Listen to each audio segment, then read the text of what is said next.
Our university, as you mentioned, is called Western University, and people refer to it as the Wild West. It's wild. Relationships are hard. It's my number one conversation that I have with the students. You're in it and it's a struggle, and you're like, what do I need this for? But you want it. We all need it. The minute you're pushed and that something comes and you get over that hump together, you don't like go over the hump and end up here. You go over the hump and you're here.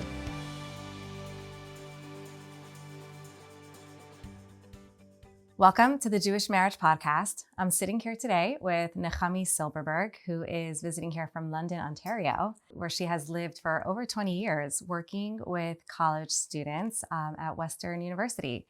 And I'm very excited because I know she's had a tremendous impact on so many people while they were in school and then afterwards as alumni as they go towards building their own futures. And she has really made a lot of shared a lot of insights and a lot of ideas with her alumni, and I'd love for her to share some today with us. Happy to be here. Thank you. So, Nechamie, tell us a little bit about yourself, a little bit about your Chabad house on campus, and like what you do there, what type of students come to you, and yeah. So, my husband and I moved down to London actually close to 25 years ago. Our university, as you mentioned, is called Western University, and people refer to it as the Wild West. It's wild. A lot of fun, a lot of great energy, a lot of positive, amazing experiences. And I feel really blessed that I've been able to meet and be a part of so many incredible people's lives. As I mentioned, the people are wild. So I feel like with that comes when we're talking about relationships, it also is such a wide spectrum of people that are a little bit more, trying to date seriously, but then there are people that are wild. And so I've really, growing up as a from religious girl without a lot of exposure to not from people, this was a big eye-opening experience for me.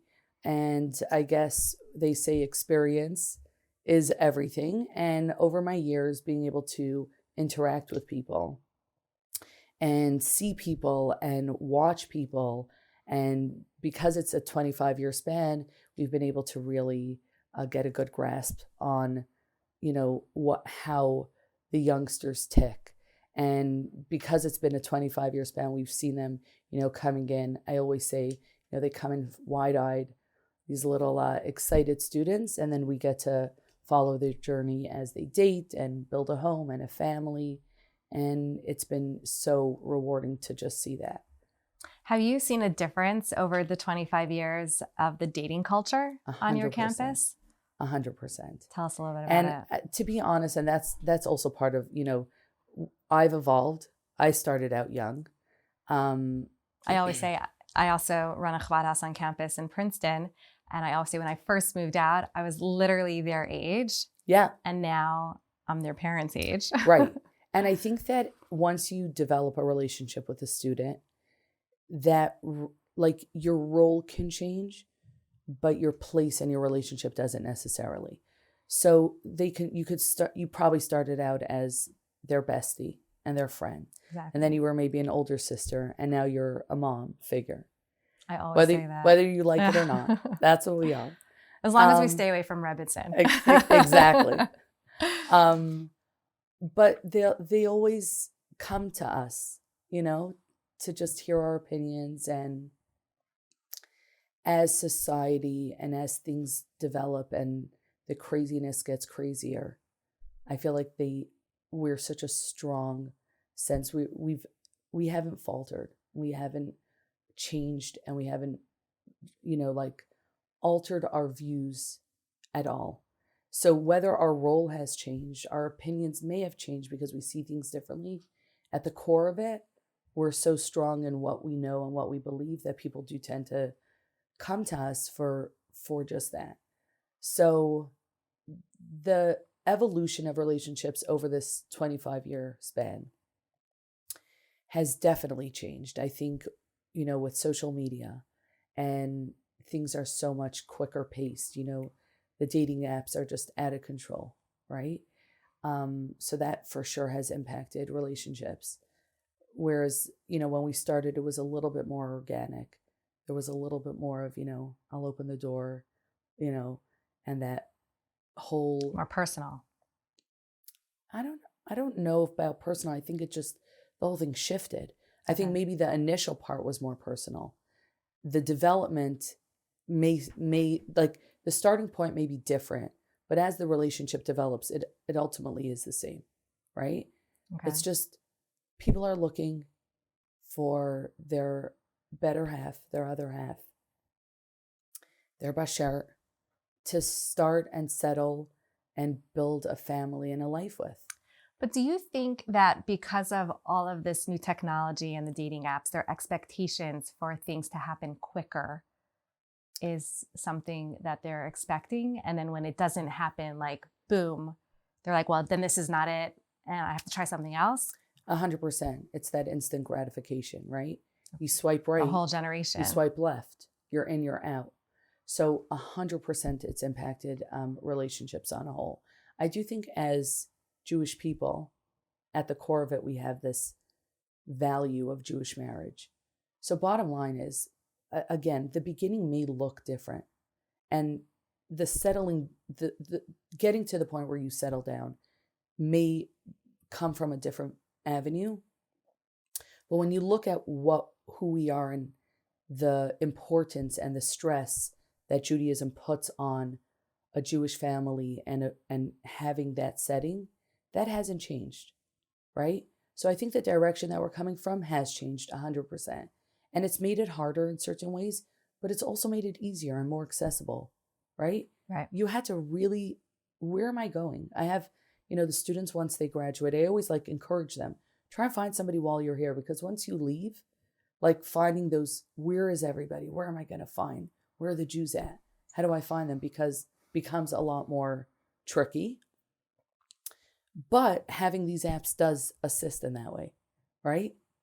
So you mentioned that you tell your students to try to find someone on campus and I agree that once they graduate, it's much harder to find a person that is safe, that is trustworthy, that is, shared values. Do you find that a lot of students do date for marriage on campus? So here's the double-edged sword, right? Here's the problem, is that while it's the most opportune time, it's also the most opportune time not to. This is your wild, it's the first time you're free, you're away from home, no one's watching. The likeliness of your headspace being in, let me find that person that I'm going to settle down with, which seems like such a faraway idea, doesn't usually happen in their undergrad years. Right? It's unfortunately unfortunate. It's so unfortunate. But it is what it is. And that's why we're here. And we talk about things, and we sort of, especially through, the organization A Chabad, where there are different ways that we can sort of match people up. But it does become harder, 100%. I think, though, I just keep on going back to that point about dating on campus. I think it happens more than we think, that people start dating on campus, but not for marriage. They're dating for fun. This is the experience. They're on campus, but ultimately they end up, continuing that relationship, getting married. And I think while that's great, I think there are some challenges when you are dating for fun and then it needs to kind of shift to dating for marriage. 100%. Right? Because when you're starting to date, you're not thinking about the future. You're not thinking about your vision for the future. You're not thinking about your ideals, your values, your future family. So I think it's so important for people that even though in their heads, they're just dating for fun, they really, in the back of their heads, they need to say, is this person potentially a future partner? Because if it's not in a healthy person, they should stop it right away. Kitty, I feel like that would be the ideal. It would be the ideal. But realistically speaking, the minute it's almost like the M word. It's like right. the forbidden word to say. And I'm even talking about, I go over to the girl. The girls usually tend to lean towards marriage before a boy is ready, in my experience. Okay. And I always go over, I'm like, what's going on with the two of you? You've been together for 6 years. New? What's going on? Like, do you need me? I'll be that person. I'm not the mother. I don't have an agenda here. Well, I do. It's called Jewish marriage and Jewish continuity. But I don't have a vested, like, I'm like the innocent party. I'm like, does he need a kick in his pants? I'll be the person. And I do. I'll go over to the guy. I'll be like, what are you waiting for? What's going on here? In an ideal world, when people start the dating process, they would, in the back of their mind, have that word there. But we know that, dating starts at a very young age, right? Society has put this, you have your boyfriend, you have your girlfriend, the pressures of being in a relationship at a very young age. So I can't understand or see in a real world that students or kids would even have that word in. No, 100%. But I would love to start educating people that in the back of their head, we're not talking about getting married to this person, but just like if they're completely inappropriate, don't begin. Right. And I'm asking you, I'll flip the question back to you though. Do you think that younger students or, in high school or even in elementary school, later elementary school, that would impact? Let's say they would. Not in middle school. Right. And I don't think anyone is really going to end up marrying the person that they're dating in middle school. So I don't think that it's necessarily, that has to do with this part of the conversation. But people often do end up marrying people that they date in college or in their college years. And so I do think that it's possible. And I know I've had many conversations with people asking them when they're in this like hookup relationship saying, do you think there's any chance of this continuing? And no one will say zero. Right. And so I'm like, so if it's not zero, then just take the time to think about, is this somebody who maybe in 20 years, you don't want to say anything less than that at this time, although you should, 10 years, could possibly be somebody that you actually see yourself building a family with. Not that you are committing to him, not that you're saying this is a serious relationship, but you just need to know, is this an appropriate relationship for me in a future? Right. So I do think that society, I'm going to speak personally, has put this sort of like timeline, right? So whether they agree to, let's say like, yeah, maybe in 10 years, I could end up marrying this guy. I don't know that it would necessarily like, what's the goal here? To have more more Jewish marriages? Do you think if somebody would like have that in the back of their mind, it's more likely that they're going to get married? I'm not even talking about Jewish necessarily. I think that it's so important, and I think this is something I want to also talk to you about, is that when people are ready to shift from hookup culture or fun dating to, wait a second, I'm getting a little bit older now. I'm graduating from college, or a little bit, I've been working for a few years, and I'm ready to do that shift of like, I want to start seriously dating. Right. What are they supposed to be thinking about? What is supposed to happen now in their, either if they're currently dating or if they're, looking for someone to date, like what is now different in their head? And I think that education should start a little bit before. That's all I'm saying. But now to kind of shift that conversation to like, so what is that conversation that they should be having with themselves? What is that shift in their dating process? Right. Whether or not they're currently in a relationship or not. How do you, when you talk with your alumni or when you talk with your, your people that you are in contact with, like, how do you guide them? Right. So I think the answer was a little bit in your question. And I think really recognizing that there is a shift. And no one can tell you when that happens. It sometimes happens at different times. Right. It's between the boy and girl within the relationship. But if you genuinely recognize, and you said, what do you tell yourself, right? That you sit down and understand that things are going to be changing. I dated. It's great. It's going great. Wait a minute. This could potentially be the one. Now I have to be in that mindset that I'm not ready to get married today, but that we're dating for a potential future together.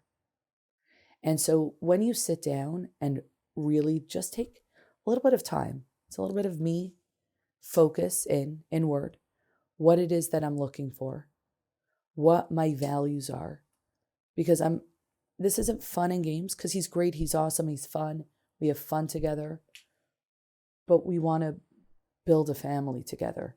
And that's a whole different type of person. I don't need to go to the amusement park. I don't need my husband to be great,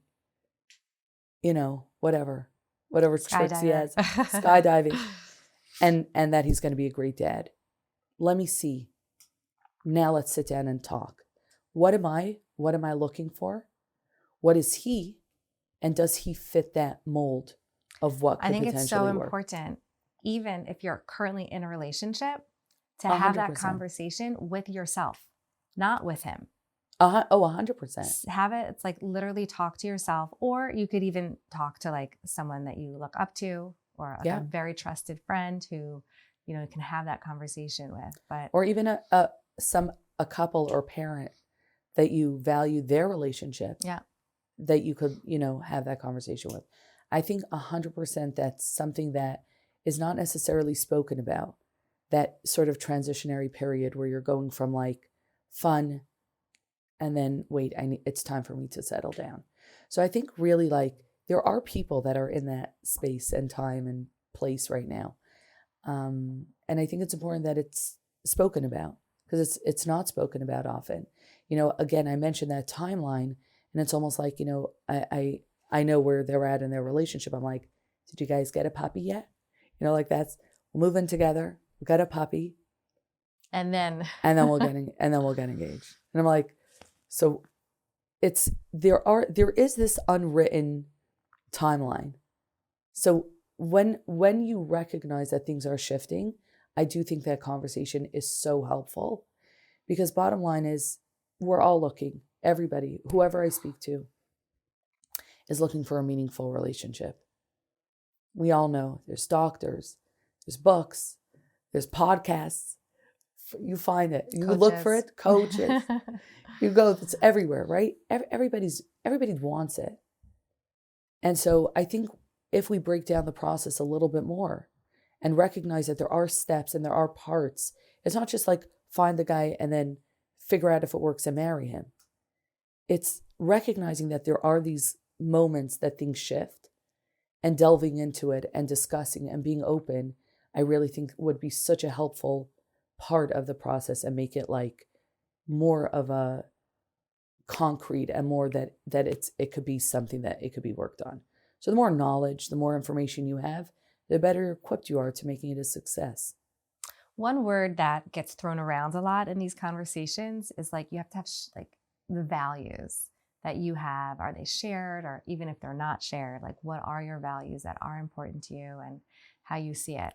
But it's like, how do you define values, right? Like, what is this elusive values that everybody talks about? Yeah. And you should know you're not the first one. I feel like a lot of people are wondering, right? And, when you ask it, sometimes people say the craziest things. Right. I love pasta. Guys, that is a value of mine. I do love pasta. All joking aside, though, when we talk about values, I think that you're right. People are like, do we have shared values? Are we on the same page with what is it? So if you don't like pasta, am I not marrying you? Like, right. How does this work? So, I was talking to a friend earlier today, and she mentioned, the looking for values is one of the core. It's the basis of Judaism, right? And we find it right. We go back to our history book, to who we are, and we go to the Torah and we find Avraham when he's looking. That's the first mention and reference, right, of the shidduch. I think it's the first marriage. Right. It's definitely the first shidduch. There you go. Find my son a wife. Something that met, and he sends his trusted servant Eliezer. And what was he looking for? The one thing, kindness, right? And even you say something like, I want somebody kind. Who doesn't want somebody kind? But even the word kind, like what does that mean? And so again, if it's broken down and really discussed and you recognize, I think ultimately when you're talking about values and finding shared values, you really have to have a conversation with yourself. Be self-aware. What is important to me? Do I need somebody who's giving? Do I need somebody who's a little bit, open-minded? The things that An open home, things that really, it's not about because whether I like pasta or not is not going to impact. I feel like I shouldn't have used that as an example, but here we are. But here you are. But some people do, and so I think it was actually a good example. Because the pasta is not going to make or break the relationship, right? But if something is important to me, and when you said having an open home, and the other person's just, I like my quiet, and that's not something that, obviously you could find a compromise and make that work, but that's something that's important to you, and that you'll be able to give that over to future generations. And that's what we really pride ourselves on in Judaism is we are good people at the core. These good values are important to us. Yes, good looks, and yes, the attraction, and yes, the personality, attraction is necessary. I'm not going to pretend, oh, she's kind, he's kind. Amazing. Let them get married. Right. You need that. You need the physical parts of the relationship too, which I'm not taking away from. But at the end of the day, it's you're coming together to build a future, and having those core shared values can be the make it or break it. So again, speaking to somebody that you trust, speaking to somebody that has experience in this, a dating coach, somebody that you know that's involved in relationships, your Chabad Rebbetzin, Chabad rabbi, go have that conversation. Really. And they really, want to. They do want to have that 100%, conversation with you. 100%.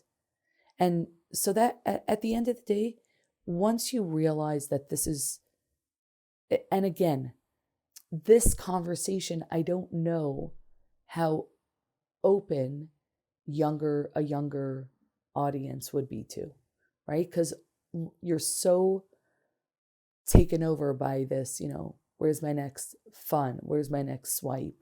The hookup culture. Where's the next thing coming from? Quick, in, out, boom, bam, right? So this is it's a serious conversation. And it's one that I don't know that. I wish we could change things, but the reality is, this is the nature. This is it. So just to go a little bit deeper into that values discussion, let's say you have someone, she sat down, she spoke with her mentor, she spoke with a trusted friend, she has it all written out, a list of 15 values. Some of them may be realistic, but some of them may be not. What would you tell someone if you see this long list of her values that she has now created for her potential future? Right. So that's a good question. I feel like we all have expectations of, and that could lend to the problem, right? We've all created this image of this perfect individual. This is what I want. I want this, kind, this, warm. Will open up the door for me. Be good to my parents. Which are all good things. All important, right? When I speak to singles, I always say, it's time to narrow down that list. Because realistically speaking, no one out there is perfect.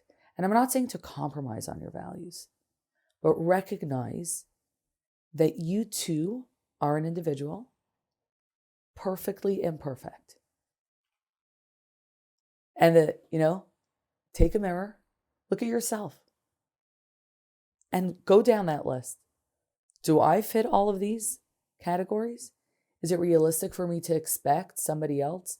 We all want the perfect guy or the perfect girl. Goes without saying. Who doesn't want that? But it has to be perfect for you.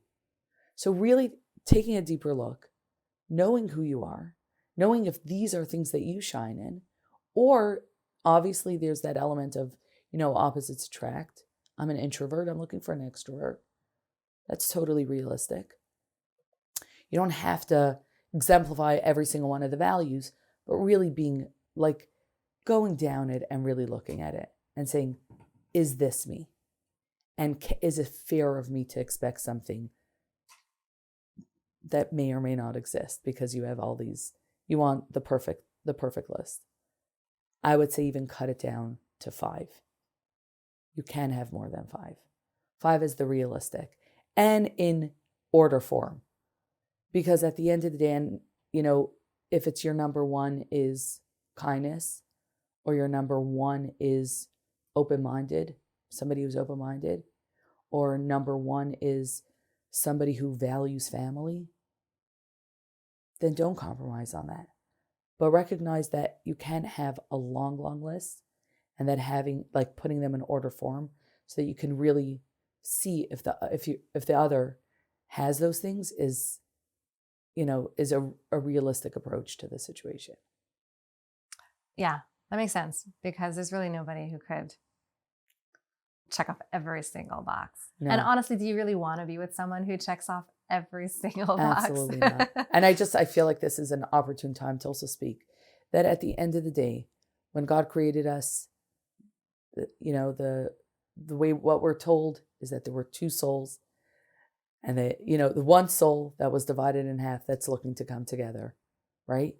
And so ultimately we have to recognize that there are certain things, and we do our part and we do our searching and sifting through. That's what we're told. That's what we do. It's part of the process. I'm not saying to go into it blindly. Go in, but recognize that there is a greater being and a greater power, and that you have to, recognize that you're going to find your better half, but while being open-minded. Because if you're going to narrow it down, it's hard as it is. The dating world is crazy, and then you're like, only this and only that and only that. And then you're left with your little pool. It just makes it harder. So don't compromise on your values, but be open-minded and recognize that there's a God in here that's also pulling some strings and that wants you to find your bashert. So put in the effort, but also a little bit of faith. A lot of faith. A lot of faith. Surrendering to something bigger than you. A lot of faith. Because it's not easy. Relationships are hard.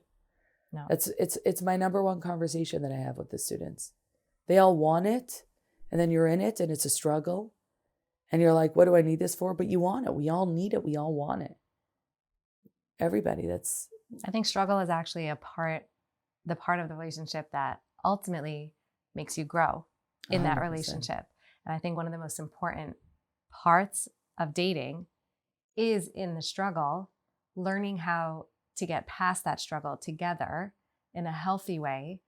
And once you've done that, now you can do that.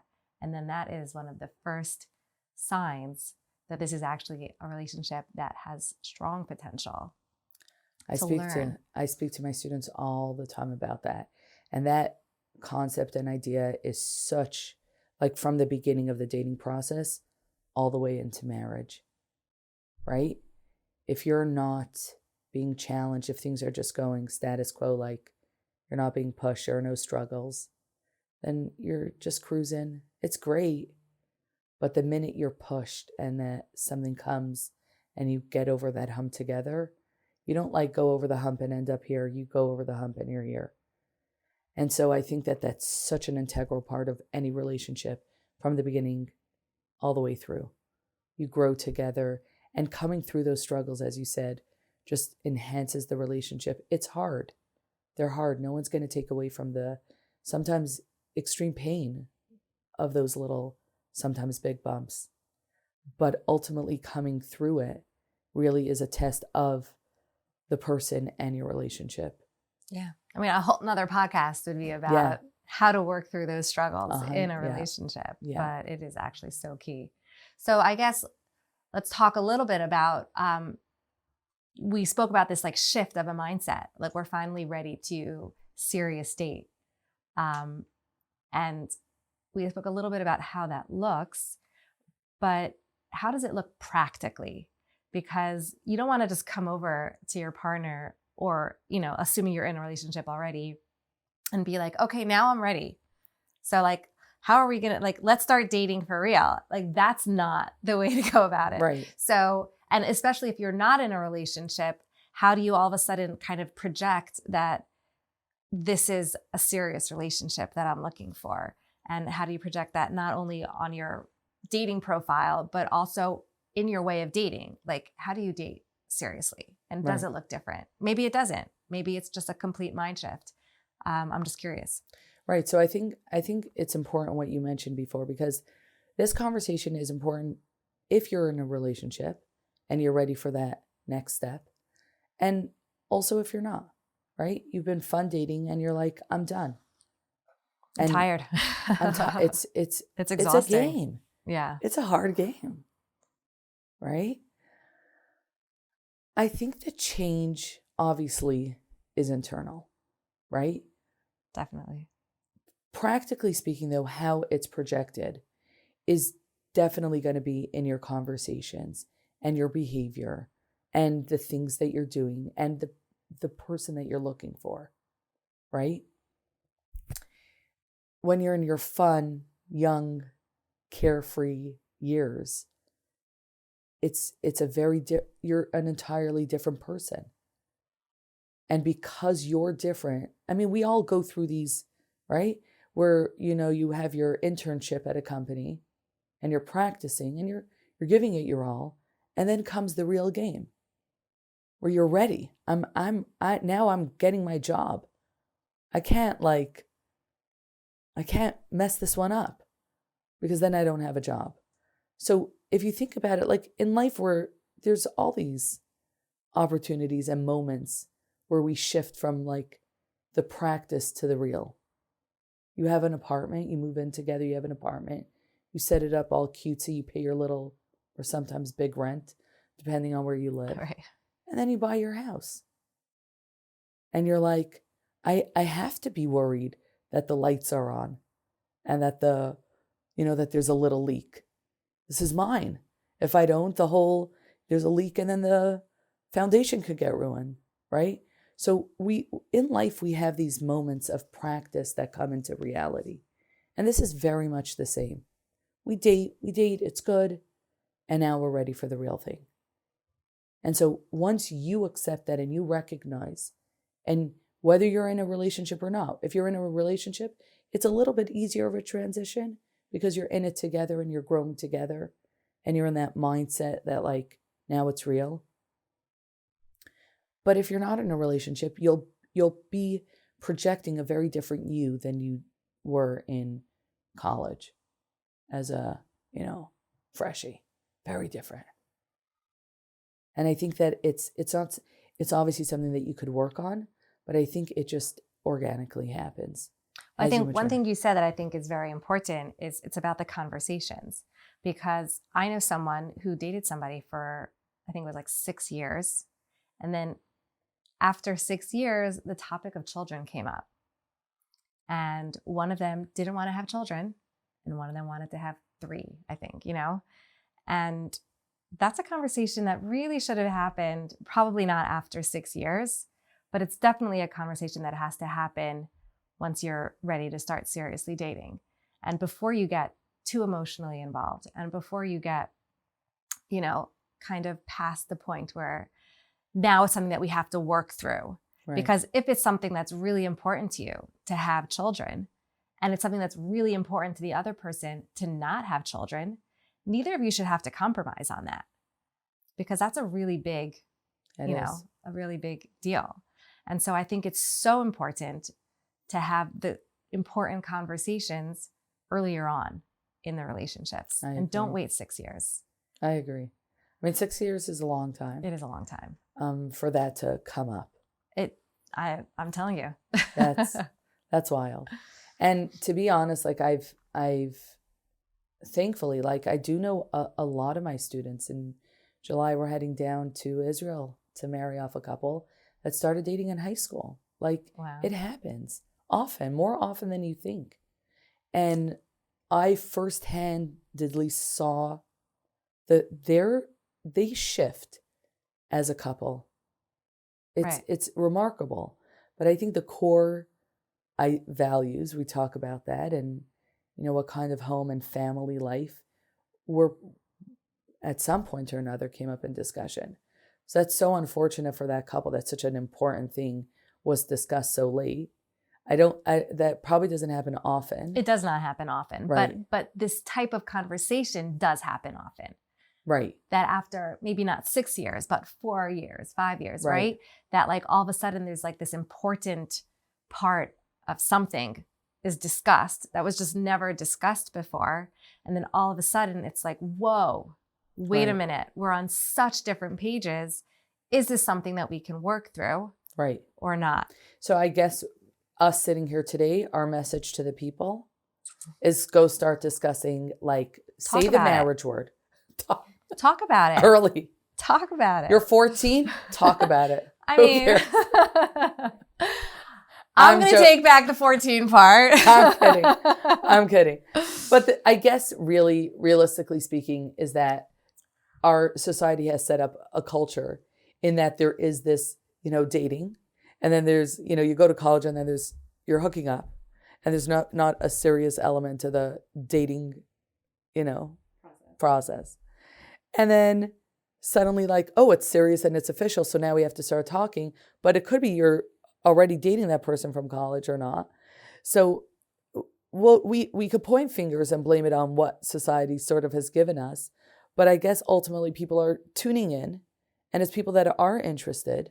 So at the end of the day, what we're saying is that these conversations shouldn't be so taboo, and talking about core values and important things that really lie deeply and are part of who you are and your essence should be discussed earlier on. And it shouldn't be bizarre, and it shouldn't scare the other one off. And we should be okay with that. We should be okay with these conversations. And they shouldn't be scary, because this is a relationship. A true relationship is these conversations. Having fun together, not a relationship. Having deep, important conversations, learning about each other, growing together, that is a relationship. Exactly. That's exactly it. And I guess the minute we normalize having these conversations, probably the better off we'll be. And it doesn't mean, even if we're talking about children, it doesn't necessarily need to end up in a marriage. But at least we know from the get-go that we're on the same page on these important ones. Right. Big conversations. It'd be interesting to see if there could be that shift, because that really would help. Sometimes I feel, though, that society's expectations are just counterproductive and are hurtful. What do you think? I fully agree with you, and I can't agree with you more on this. We watch the kids. They work so hard during their undergrad in order to get into the proper graduate school. And then they work hard in the graduate school to get the great job, the best job. And then they're building themselves up in their career. And there's sometimes not that much time or focus that they could be putting into a relationship. And that is so detrimental. I'm going to tell you personally, I know I speak to one young woman very often, and I sometimes find it difficult because there was such an emphasis that was put on only her career that every time we would chat, there wouldn't actually be updates, because all it was maybe a little bit of a bigger promotion. And then at one point, it was like a light bulb went on in her. And I tried to sort of give little hints, but there was like, oh, what's going on? And now I'm older. And now how do I even get into this world that I didn't have time for, that I didn't even want to focus on, because there was so much, of this world occupying my time and space. And so I do think society, like this, pressure of your career path being your number one. And that's okay if that's what it is, but then ultimately you're going to struggle later on down the road. So I think recognizing that there is a balance, not saying don't focus on your career, but recognizing that a relationship does take your time and energy and efforts, and that you have to equally put in that time in order to have that part of your life fulfilled and But I think even more than that is that your life doesn't have to be perfect to start a relationship. You don't have to have peaked at your career and then be like, now I'm ready. People have to realize that it's okay to start having a serious relationship while they're still growing in their career, while they're still in graduate school, while they're still, feeling out academia problems. It's harder, yes, but it doesn't mean that you have to wait till after, because that just makes things much more harder, much more complicated. Yes, I agree. And it's really like, talk about societal impact on what we're looking at, and ultimately what we're seeing today. We touched upon, social media and the instant gratification. There are so many ways that our environment impacts us.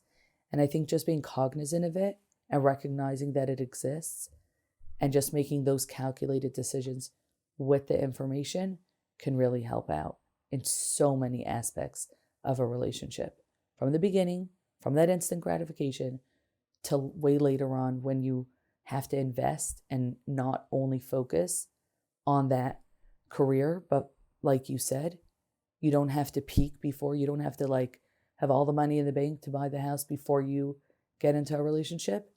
Just will be so helpful for the young adults today that are looking. And I think what also people don't realize is that there's something very beautiful about growing together as a couple, that you don't have to have completely formed yourself before you have this relationship with your partner. And that growing up a little bit together, at whatever age that means for you, there's something very special in that relationship itself. For sure. And that you evolve as a couple. Together. 100%. I think it impacts your relationship, your future relationship, your future family. And there are so many things that you get to learn about the person through that growth and through that journey that you wouldn't necessarily have I'm here and I want somebody to meet me up here. You lose out on a lot of that. Yeah. If you're, waiting for that moment. So if you're on a journey together, it really enriches the relationship tenfold. I always like to finish off asking people, what's your best dating advice that you give to your students, to your alumni, that you feel really hits home? So for right now, I focus on the undergrads, right? They're trying to start a relationship and find the right one.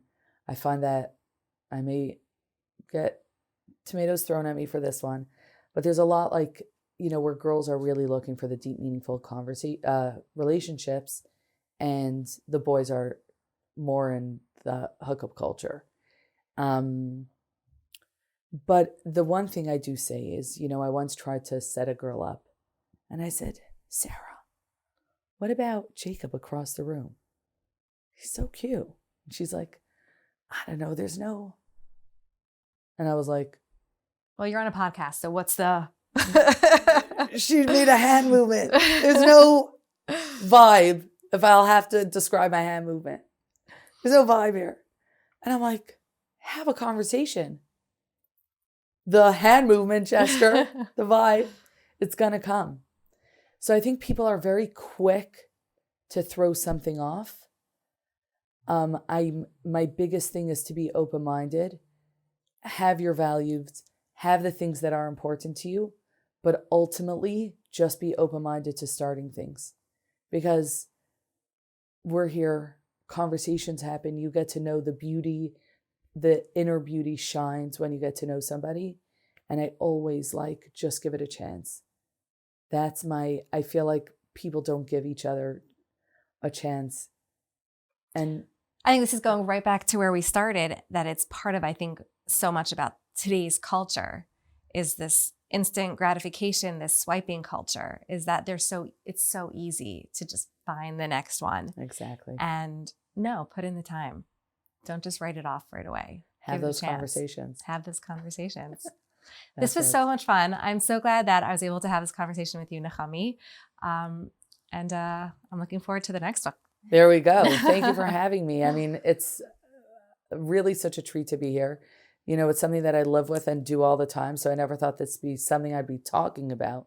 But ultimately, you do something for 25 years. I guess you have some insight and some, knowledge to share. Well, knowing the amount of alums whose weddings you guys, officiate together, you and your husband, I'm positive that you have a lot to share. So thank you for sharing it with us today on the Jewish Marriage Podcast. Thank you. And here's to hoping some good marriages come from our good words. Amen. Fist pump.